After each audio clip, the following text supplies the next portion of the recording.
wabarakatuh. Yang terhormat Bu Riri selaku dosen pengampu mata kuliah pelajaran bahasa Indonesia.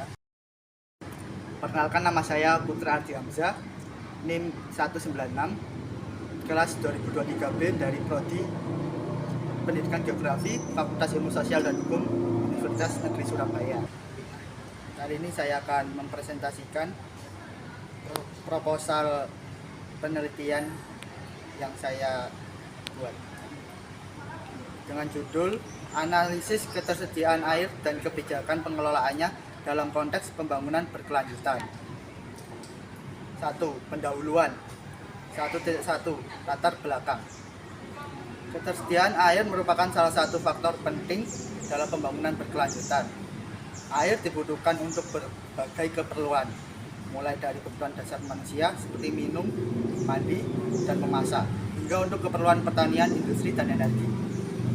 Dalam konteks global, kebutuhan akan air semakin meningkat seiring dengan pertumbuhan populasi dan perkembangan ekonomi. Namun sayangnya, ketersediaan air bersih tidak selalu sejalan dengan peningkatan kebutuhan ini. Melalui penelitian ini, diharapkan dapat diidentifikasi solusi konkret dan terstruktur untuk meningkatkan ketersediaan air, mengatasi ketidaksetaraan dalam akses air, serta memastikan pengelolaan air yang berkelanjutan dalam mendukung perkembangan masyarakat dan pertumbuhan ekonomi negara. 1.2 Rumusan masalah. 1. Bagaimana kondisi ketersediaan air pada saat ini? 2. Bagaimana dampak perubahan iklim terhadap ketersediaan air? 3. Bagaimana kebijakan pengelolaan air pada saat ini? 4. Bagaimana pengembangan pola penggunaan air yang berkelanjutan? 5. Bagaimana partisipasi masyarakat dalam pengelolaan air? 6. Bagaimana pengaruh teknologi dan inovasi dalam pengelolaan air? 7. Bagaimana keselarasan kebijakan dengan tujuan pembangunan berkelanjutan? 1.3 Tujuan penelitian. 1. Untuk menganalisis status atau kondisi ketersediaan air pada saat ini. 2. Untuk menganalisis dampak perubahan iklim terhadap ketersediaan air. 3. Untuk mengetahui dan mengevaluasi kebijakan pengelolaan air pada saat ini. 4. Untuk mengembangkan pola atau model pengelolaan air yang berkelanjutan. 5. Untuk mengkaji partisipasi masyarakat dalam pengelolaan air. 6. Untuk menganalisis pengaruh teknologi dan inovasi dalam pengelolaan air. 7. Untuk mengetahui dan menilai keselarasan kebijakan pengelolaan air dengan tujuan pembangunan berkelanjutan. 1.4 Manfaat penelitian. Penelitian ini memiliki dampak yang signifikan terhadap pemahaman dan implementasi kebijakan pengelolaan air dalam konteks pembangunan berkelanjutan. Beberapa manfaat utama dari penelitian ini melibatkan berbagai aspek, termasuk lingkungan, sosial, dan ekonomi. Berikut adalah beberapa manfaat dari penelitian ini. 1.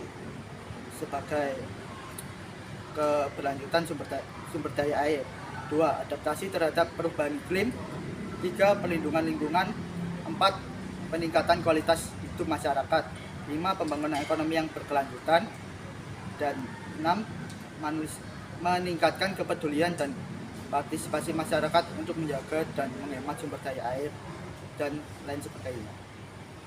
1.5 Batasan istilah. Batasan istilah dalam proposal penelitian ini mencakup beberapa konsep kunci yang relevan dengan ketersediaan air dan kebijakan pengelolaannya dalam konteks pembangunan berkelanjutan. Beberapa istilah yang perlu didefinisikan dengan jelas antara lain: 1. Ketersediaan air. 2. Kebijakan pengelolaan air. 3. Dalam konteks pembangunan berkelanjutan. 2. Kajian pustaka. 2.1 Penelitian terdahulu yang relevan. A. Penelitian terdahulu oleh Smith et al. Tahun 2010 dengan judul Ketersediaan air dalam konteks pembangunan berkelanjutan. B. Pengelolaan air dan kebijakan terkait. Penelitian ini oleh Brown tahun 2015. C. Penelitian oleh Turner tahun 2018. Implikasi kebijakan terhadap ketersediaan air.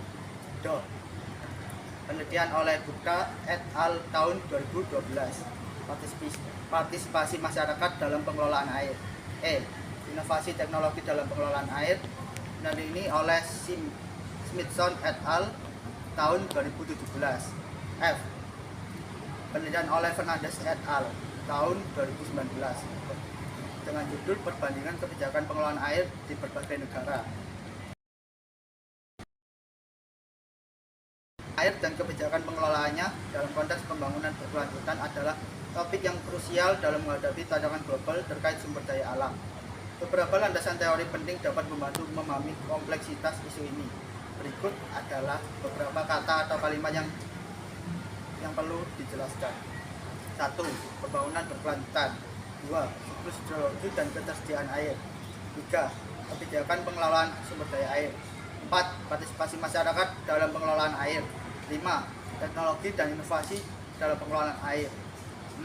Konsep keadilan dan akses terhadap air. 7. Keterkaitan antara ketersediaan air dan sektor lainnya. 3. Metode penelitian. 3.1. Jenis penelitian. Jenis penelitian ini adalah penelitian yang menggunakan pendekatan kuantitatif untuk menginput dan menganalisis data terkait ketersediaan air dan kebijakan pengelolaannya. Dengan fokus pada data statistik dan angka-angka, jenis penelitian ini akan memberikan gambaran yang akurat mengenai kondisi sumber daya air dan implementasi kebijakan. 3.2. Pendekatan penelitian. Pendekatan penelitian yang digunakan adalah deskriptif komparatif. Ini memungkinkan kita untuk membandingkan situasi ketersediaan air dan kebijakan pengelolaannya di berbagai konteks pembangunan berkelanjutan. Analisis perbandingan ini akan memberikan wawasan mendalam tentang efektivitas kebijakan yang ada. 3.3. Sumber data dan data penelitian.